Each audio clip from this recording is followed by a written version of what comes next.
3, and we're talking once more about how people form governments, the purpose of which to establish order, to provide security, and to accomplish common goals. In fact, the preamble to the Constitution says essentially that, to establish domestic tranquility, to establish peace, to preserve order. And that's ultimately the purpose of our government. We can work together for a common good.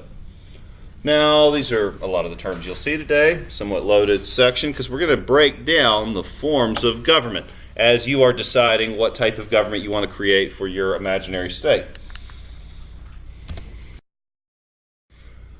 So once more, some more academic terms that you'll see, like community, enforce, or constrain. But first I want to start with a question. Do you think it's important for a government to provide security for its citizens? Or even, what does that mean? Once again, I'll ask that rhetorically. What does that mean, security? Does that mean protection from all things that may ever happen? Last night I was watching Mindhunters. We're hooked on it. And there was a case where there was an elementary school principal, a male elementary school principal, who was tickling his students on the feet. Every time they would come in for discipline, he would tickle them on the feet, give them a nickel, and send them away. It's the 1970s, so I guess a nickel got them like a Coke or something. It was kind of creepy, though. And the FBI was investigating it. And he had committed no crime. He wasn't touching the children in weird play, but he was tickling their feet. Every kid that came in for discipline, he tickled their feet and then sent them away. Parents were complaining. The school board was complaining.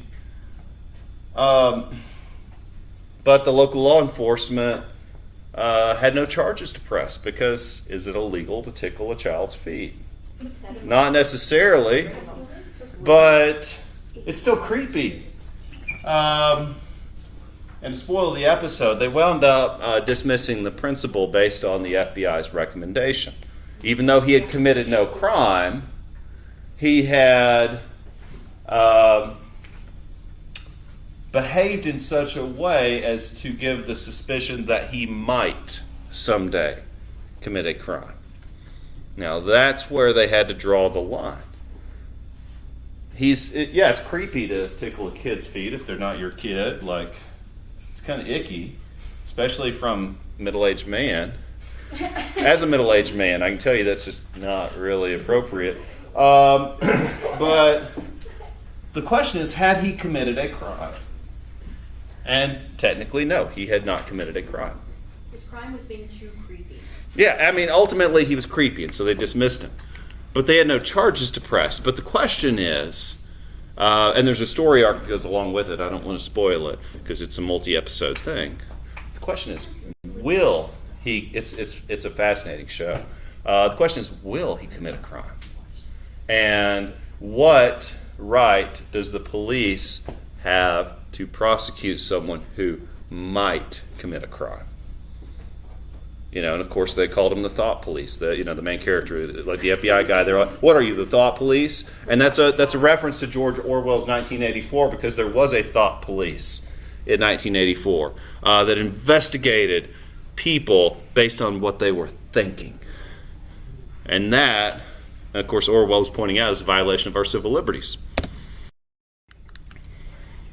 Okay, so the need for government. Why do we even need government? There are plenty of people that say the ultimate purpose of government, and I'll define as the ruling authority for a community, is to keep order, to provide security, services, and guide the community. Originally, the answer was far simpler. Once more, to cite the preamble, to promote domestic tranquility and to protect from foreign aggressors.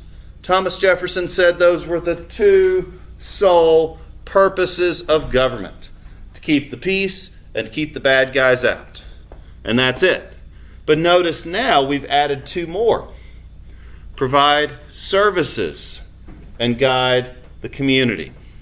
And so our government does more now than perhaps it ever has. And by the way, there's a little number 2 there. That's helpful. And that second question there is asking about what types of public services are provided. Yesterday Katie was asking me about healthcare, and I did the classic teacher mistake of explaining a complicated thing in a complicated way. Good teachers explain things in simple ways.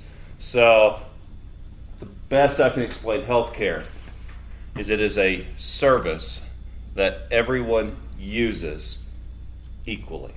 Does that make sense? If your arm falls off, you need your arm put back on. That's universal. Doesn't matter if Donald Trump's arm falls off, he needs his arm put back on. No. If Addie's arm falls off, she needs it put back on. The same.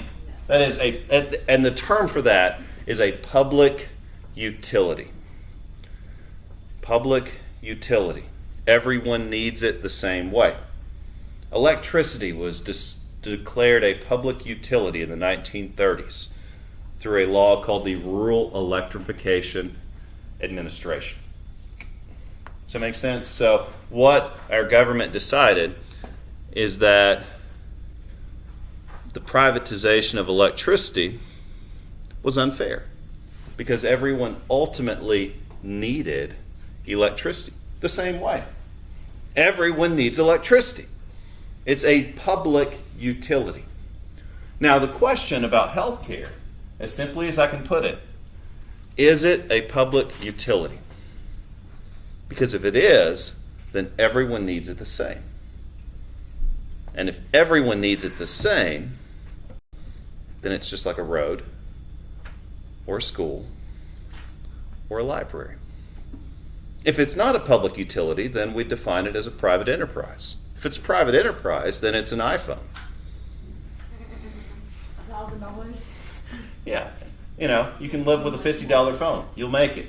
That's capitalism. But if it's a public utility, it's a road. You shouldn't be making money off of people being injured and sick. And that's one theory. But again, that's what the definition boils down to. Is it a public utility or is it a private enterprise?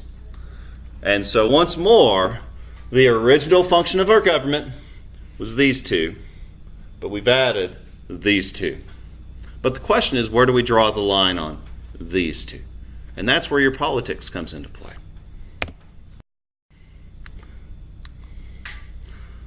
Okay, so let's unpack these somewhat. So if the functions of government, once more, are to keep order and to provide security, and by provide security, I mean enforcing laws through the courts, establishing armed services, and defending the nation. So, enforcing the laws and defending the nation are the original purposes of our government. Police and military. That's ultimately what it comes down to. But as you know, our government does so much more than just police and military. If you look at the budget, like follow the money, that helps. County governments are basically police, fire, and emergency services. It's where a large chunk of our local budget goes, in addition to schools. States, half of their budget goes to schools. So states are almost functioning school districts.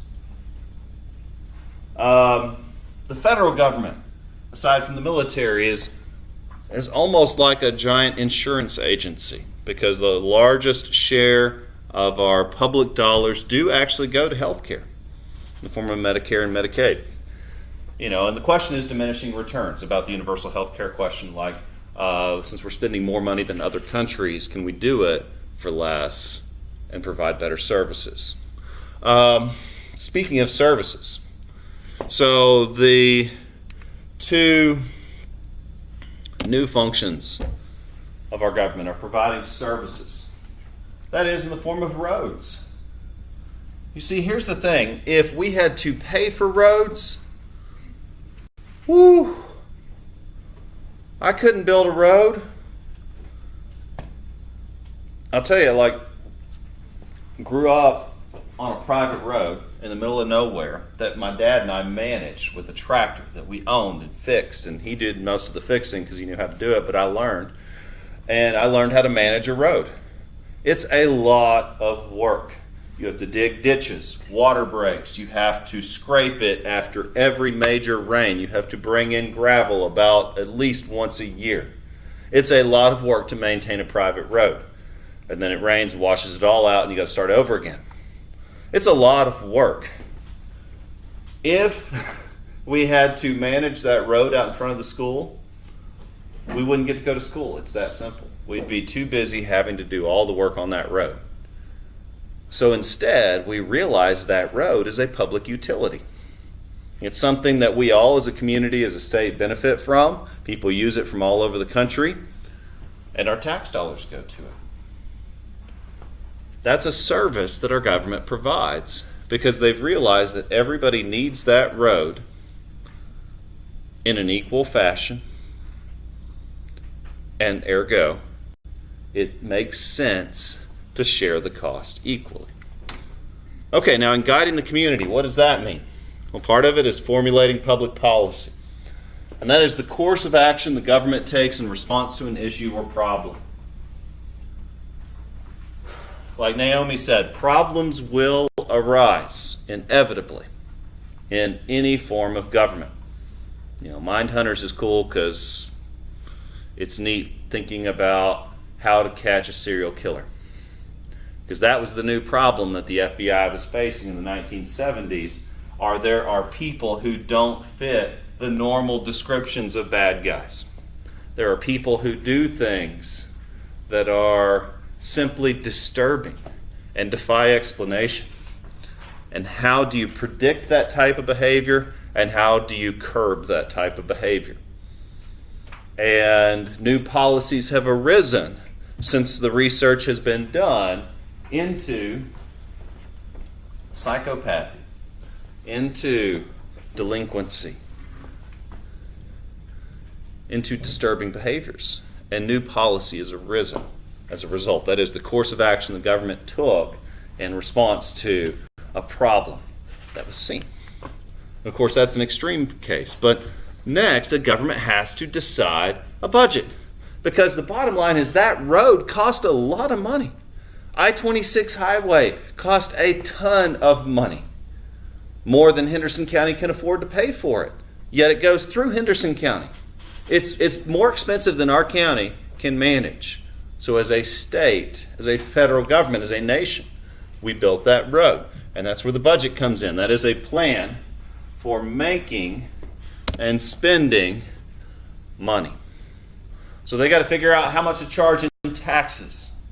Secondly, where to spend that money for the greatest effect. Now, there are different levels of government, obviously. The one that gets all the attention is the national government. Ironically, that's the one you'll have the least contact with. But it's the one you know the most about. Then there is state and local. These are the people you are likely to meet. These are the people I work for directly. These are the folks that when we invite our guest speakers, our state and local representatives will likely make the time to come see us. Now, perhaps this question is political. Which of these purposes do you think is the most important? Because, like it or not, the government now does these four things. Even though maybe a libertarian would prefer they only do two of the four. But we do all of the four. And so now we have to think about, since we do that, how should we do that? Now let's look at some different types of governments. Start with our own, the democratic government. Types of democracy. I want to define democracy as a government in which citizens hold the power to rule. The state of Missouri held a referendum recently to overturn the right to work laws in their state. Right to work is a misnomenclature. It actually means the banning of unions. It removes a union's rights to collectively bargain for better conditions. North Carolina is a right to work state. The people of the state of Missouri grew frustrated with the fact that they could not join a union, that their unions had no real power, and so they as a people, despite the wishes of their rulers, overturned that policy. And now their unions have the right to petition for better working conditions. It's a big victory for labor. That sort of thing can happen in a democracy. There are different forms of democracy, however. The most rare type is a direct democracy. That is a style of government where all citizens vote on all issues. And in reality, it's not feasible. I mean, if the handful of us couldn't agree on what kind of food to bring, much less what color party, how are we to expect a nation of hundreds of millions to agree on anything enough to direct policy in a timely manner? So, it's neat in theory. You know, it'd be kind of cool if, like, we just send out push notifications to all our smartphones and, like, do you want to vote on this? Do you want to vote on this? But in all honesty, it would just clutter our phones and take up all our time. And we'd be voting on things without the proper background knowledge. So what we do instead is a representative democracy. That is a government in which citizens choose a smaller group to govern on their behalf. You know, Mark Meadows is our U.S. representative in Congress. He has an office in D.C. It is a full-time job. The man works crazy hours, not only in D.C. in his office, but also traveling around here to meet and talk to us. Again, we'll Skype with him sometime this semester. And he and I have differences of opinion on certain things, but I respect the man. I think he does good in his understanding of how he thinks things should be done. And so he does. He travels all over. He'll take the time to talk with us. He'll once more try to gauge how people are feeling on issues, which is complicated. But that's his job. His job is to ultimately represent us. We are a republic, which, as you see, is essentially the same term. A republic is a society where we choose the people who make the laws, and we hold them accountable for the laws that they make, and we get rid of them if we don't like the laws that they make. There's one more. A constitutional monarchy, the British system, if you will. That is a government with a hereditary single leader. Now, Britain's government started out after the Magna Carta as a constitutional monarchy. There was still a king, but there was a parliament. The parliament was elected by the people. They made the laws. But there was still a king. And that person had a kid, and they became king, and so on and so on. But over time, Parliament has grown in power and has now chosen a prime minister, like a president who is elected. And so now they are more of a parliamentary democracy. Okay, well, what makes a country a democracy? Number one, rule of law. Rule of law. In 1689, Great Britain experienced the Glorious Revolution. It was a beautiful moment. The people forced the king to sign a contract under threat of death. So you sign a document promising to obey the same rules we have to, or we're going to kill you. And sure enough, he signed it. In fact, around the same time, another king had been hung by his own people. And so, he had to sign his license to kill away. And he had to agree to obey the rules like everyone else. That's rule of law, essential to a democracy. Limited government. That's the next thing. Your government has limitations over what they can do.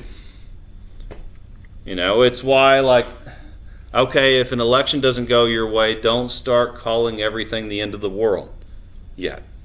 Keep an eye on things.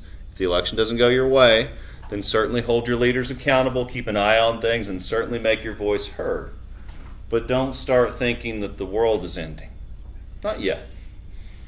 Why? Because even if there's a bad leader, there's a system of checks and balances. There are limitations to one individual's power in a democracy that functions. And then finally, consent of the governed. A ruler can only function with the consent of the governed. There are numerous cases in American history where we became so frustrated with a leader that we got rid of them.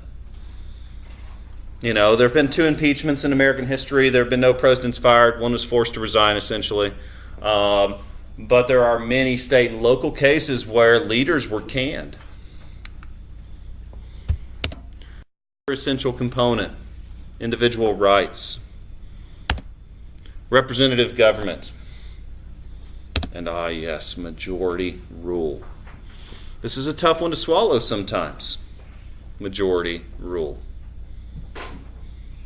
And that is a political principle providing that a majority of the members of a community have the power to make laws that bind upon all the people.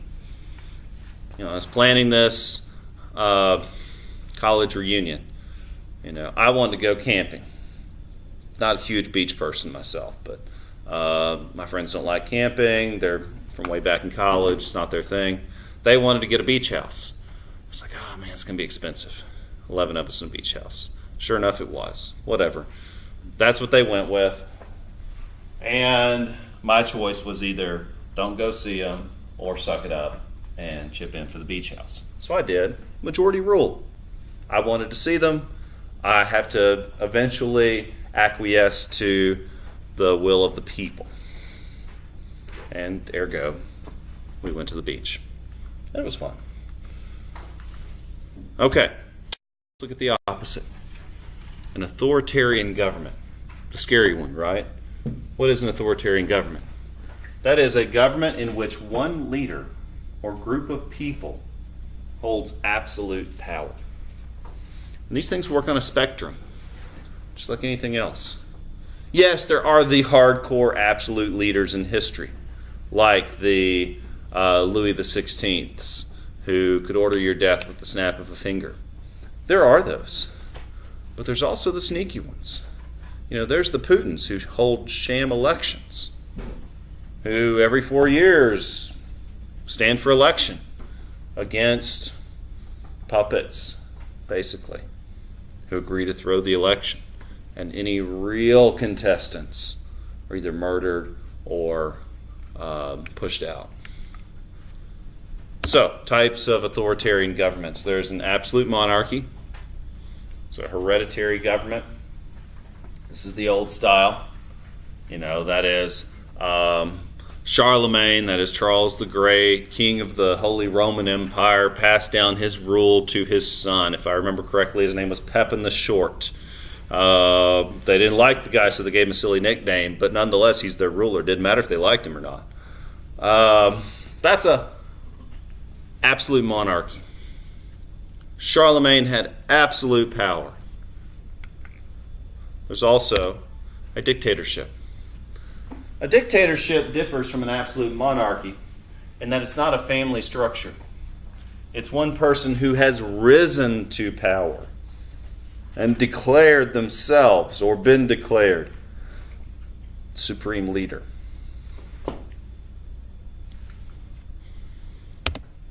Another form of this is totalitarianism, and that is a system in which government control extends to almost all aspects of people's lives. You know, I mean, you don't have to like our leaders, and I get it. You don't have to like our government, and I get it. But at least we do have a lot of individual freedoms that many other countries don't possess. That right to expression, the freedom that you have to express your discontent is beautiful. It is. The freedom that you have to seek redress for grievances against our government. See, here's the thing. If you truly have a problem, do something about it. Please. At the very least, vote. But there's so much more you can do, too. And that's just not an option in a place like North Korea. Okay. Do you think a representative democracy is more effective than a direct democracy? I mean, I would hope so, but that's all I got for today.